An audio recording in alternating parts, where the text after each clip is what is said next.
모든 영상에 소개하는 내용들은 각자의 판단에 맡깁니다. 리 에이스 채널은 항상 모든 영상에 있어서 유료로 하는 것들은 신중하게 결정하시는 것이라고 말씀드립니다. 아울러 무료로 하는 것들 역시 각자의 판단으로 선택해서 결정하시는 점이라는 것을 강조드립니다. 안녕하세요, 리 에이스입니다. 자, 여러분들 이번 시간은 파이코인 모도의 중요 발표 및 주의사항에 대해서 한번 살펴볼게요. 이거를 하면은 파이 계정이 사라질 수도 있습니다. 영상을 한번 끝까지 보시면서 요 모도분이 어떤 발표를 냈길래 이렇게 지금 영상을 제가 찍었을까 한번 보시면 됩니다. 파이코인에 대한 일반적인 내용, 그리고 파이코인에 대한 실질적인 전기 영상 지금 바로 시작해 볼 수 있도록 하겠습니다. 자, 오늘 내용에는 어떤 중요한 내용들이 있었는가 한번 봐야 될 건데요. 자, 먼저 우리가 보면 이런 내용이 있어요. 자, 한국 국내 총생산 GDP가 30년간 6배 성장을 했는데 코스피는 3배를 성장했다라고 하며, 만약 한국 GDP가 성장한 만큼 코스피가 성장했다면 지수가 6천이 넘는다. 일본은 GDP가 3.5배, 지수도 3.5배 비슷하게 성장을 했다라고 지적을 했어요. 그러니까 우리나라가 뭔가 저평가받는다라는 이런 얘기가 약간 좀 이상하다라는 뭐 이런 것들이겠죠. 그래서 뭔가 지수에서는 17%를 차지했는데 올해는 13% 비중이다라고 하면서 이머징 마켓에 대해서 얘기를 합니다.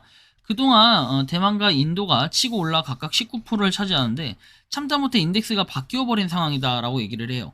경영권이란 말 자체를 시장에서 없애야 된다. 권리를 가진 유일한 존재는 주주라고 얘기하면서 약간 주식시장이 뭐 이런 발표들로 인해 좀 더 희망적으로 보일 수는 있겠어요. 왜? 최근에 보면은 이렇게 주식시장도 이런 식으로 됐기 때문에 좀 발전이 필요할 것 같다. 저는 그래요. 개인적으로 주식에 대해서 카카오, 뭐 네이버, 삼전 뭐 이런 것만 봐도 여러분들이 좀 느낌이 있을 거예요. 제가 이 종목을 추천하고 이런 거보다도요. 한번 여러분들이 스스로 보시면은 또 그리고 코스피 뭐 이런 거를 한번 지수를 비교해 보시면은 어느 정도 견적이 나올 거라 봅니다. 다음 내용 볼게요. 그레이스케일은 미국 최초의 리플 신탁, 소위 폐쇄형 펀드를 출시한다고 발표를 했는데, 이를 통해서 공인 투자자에게 리플에 대한 직접 노출을 제공할 예정이다라고 얘기를 해요. 신탁과 ETF는 두 가지 다른 투자 상품이에요. ETF 같은 경우에는 소매 투자자에게 직접 마케팅되기 때문에 SEC의 승인을 받아야 되는데, 신탁의 구조와 소위 공인 투자자에 대한 판매 피치는 가벼운 규제적 터치를 받아요. 그럼에도 불구하고 신탁은 적절한 규제 승인을 받으면 ETF가 될 수 있기 때문에 이런 그레이스케일의 단일 자산 투자 신탁 중 두 가지인 비트코인과 이더는 올해 ETF로 진화를 했다라는 이런 부분도 우리가 좀 살펴봐야 될 것 같고요. 다음 보면은 L2 네트워크는 총 거래량이 15.1% 증가를 했음에도 8월 TVL이 15.3% 감소를 했다라는 이런 부분도 살펴볼 수 있습니다. 다음 보면은 오픈 AI가 추론 능력을 갖춘 최초의 모델인 이렇게 O1에서 뭐 딸기 모델을 출시한다라고 얘기를 합니다. 한번 보면 되겠고, 그 다음 내용은 블랙아웃 기간 중에 WSJ 닉 티미라오스의 글입니다. 뭐 요거에 뭐 중요할까라는 생각 들지만 그래도 좀 어느 정도 글이 일리가 좀 있어 보여요. 보면은 다음 몇 달 동안의 인하폭이 9월 첫 인하폭이 25bp인지 50bp인지보다 훨씬 중요할 것 같다라고 얘기를 합니다. 올해 초까지 파월의 수석 고문을 지낸 존 파우스트는 이렇게 얘기를 했고, 그리고 파우스트는 우리가 선제적 50bp를 외쳐야 지점에 이렇게 생각하지는 않지만 저는 50bp로 시작하는 것을 약간 선호하고 9월에 FOMC가 이에 도달할 가능성이 상당히 있다라고 생각을 한다면서, 파우스트는 연준이 빚것으로 투자자들을 놀라게 할 우려를 관리할 것이라고 생각을 한다라며, 무섭지 않게 만드는 많은 언어를 제공해야 되고 걱정의 신호를 이렇게 만들 필요는 없다. 걱정의 신호의 필요가 없다라는 거죠. 그러다 보니까 우리가 금리 인하가 이제 다음 주면은 어느 정도가 아니라 다음 주에 결판이 나잖아요. 그러면 이제 금리 인하를 좀 시작해가지고 조금씩 이런 시장에 얼어붙어 있던 것들을 조금씩 깨면서 약간씩 녹아내리는 듯한 그런 느낌 좀 있지 않을까라는 생각을 좀 하고 있고요. 이에 따라 파이코인 한번 좀 살펴보도록 할 건데, 일단 팔로우가 좀 늘었어요. 근데 이 팔로우 맨날 는 거는 좋게 해석하진 않아요. 또 떨어질 수 있기 때문에 그렇게 큰 기대를 하지 않는다라는 이런 정도의 내용이고, 코어팀의 공지는 아까 전에 올려드린 내용이 있어요. 뭐 이더리움 345.7만 팔로우고, 지금 이 내용 여러분들이 지금 보시는 것처럼 이렇게 파이어사이드 포럼에 업데이트가 있었다라고 얘기하는데 뭐 이거는 굳이 저는 그렇게 막 엄청나게 중요한 생각을 안 해요. 이것도 그렇지만 이게 사실 더 중요하죠. 인큐베이터 프로그램 해가지고 이 업데이트가 있었는데 요거에 대해서도 한번 볼 필요는 있겠어요. 근데 요거는 제가 아까 전에 그래서 중요한 소식으로 해서 코어팀이 새벽에 공지를 했었다라는 이런 부분 봤죠. 1시 좀 넘어서 공지를 했었는데 이 내용에 대해서는 여기 자세하게 리뷰를 해놨으니까 이 영상 좀 참고를 해주시면 좋을 것 같아요. 자, 다음 내용 보면은 이런 내용이 나와요. 아직 메인넷으로 마이그레이션 하지 않았냐. 개인 유예기간 타이머가 제공이 되고 부적격 그리고 KYC에 한 달 이상 갇힘, 잠정적 KYC 또는 메인넷 마이그레이션 지연으로 인해 가지고 뭐 이렇게 문제가 있는 경우 이런 것들이 좀 걱정이 되는데 이런 것들은 어떻게 돼요? 기회를 놓치지 말라라고 해서 빨리 여러분들이 해야 된다라는 거. 이제 진짜로 얼마 안 남았어요. 6달에 대한 이 KYC 인증. 그래서 지금 3달째가 거의 흘러가고 있고 이제 한 2주 지나면은 거의 좀 쫄리는 듯한 그런 느낌. 이제 20일 남았죠. 우리가 20일 뒤에는 데드라인 사라질 수 있기 때문에 9월 30일이 지나면은 이제 뭐 코어팀에서 어떤 일이 일어날지 모르지만 일단은 이런 부분 움직임을 볼 수 있고 그리고 9월 30일이 딱 지났을 때 오 이거 뭐지? 약간 이렇게 또 되는 부분이 있을 거예요.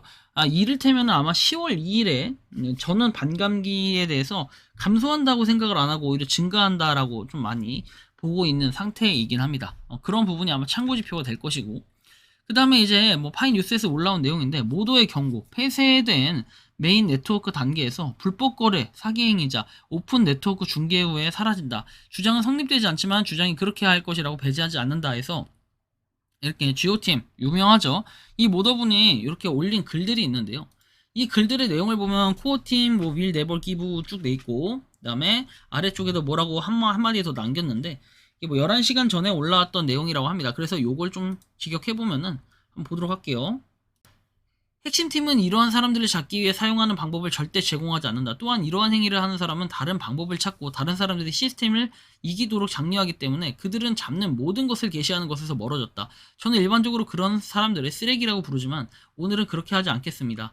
자, 또한 오픈 메인넷이 시작되기 전날 코어팀이 모든 쓰레기를 파이 네트워크를 비울 것이라고 장담을 하고 있다라고 해서 약간의 의견성이 붙으면서 좀 의미심장한 얘기를 했다라는 것은 코어팀이 뭔가 이런 불법 계정이나 이런 불법 거래 계정을 좀 잡아내겠다라는 이런 마인드인 것 같은데 어떤 식으로 잡아낼지는 알 수 없지만 여러분들한테 뭐 이에 대비할 수 있는 주의점에 대해서 몇 가지 설명해 드릴게요.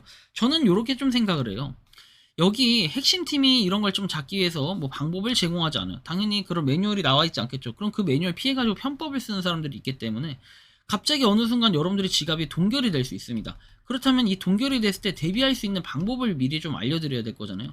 결국에는 여러분들이 소명이라는 걸 해야 되는데 이 소명이라는 건 어떻게 해야 되냐?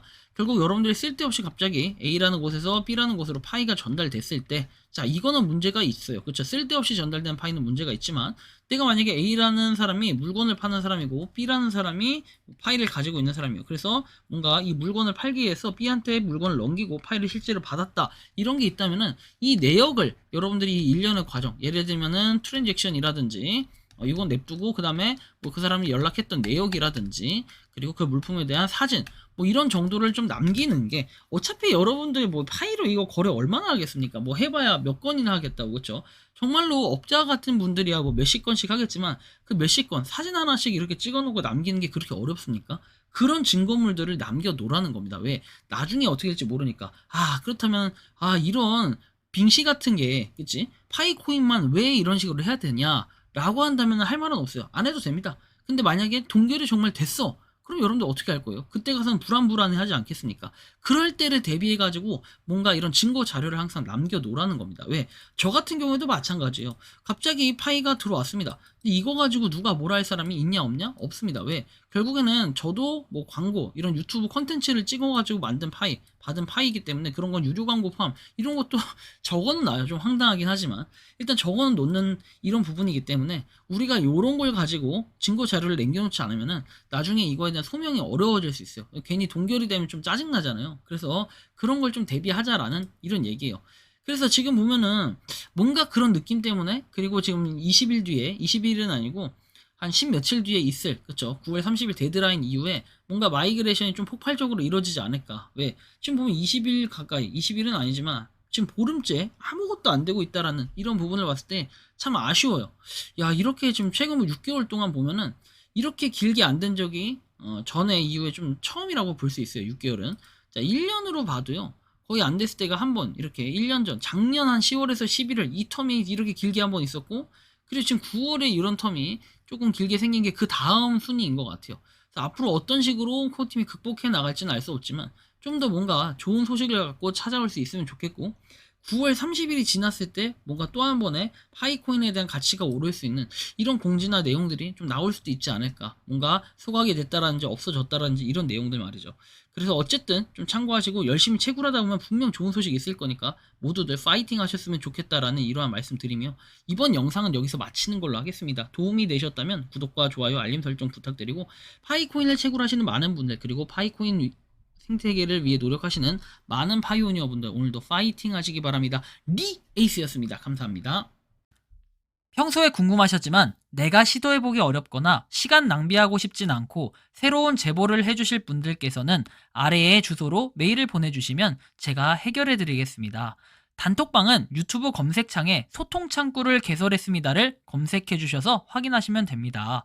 아울러 채널 멤버십 가입 시 다양한 혜택을 누리실 수 있으니 참고해주시기 바랍니다. 시청해주셔서 감사합니다.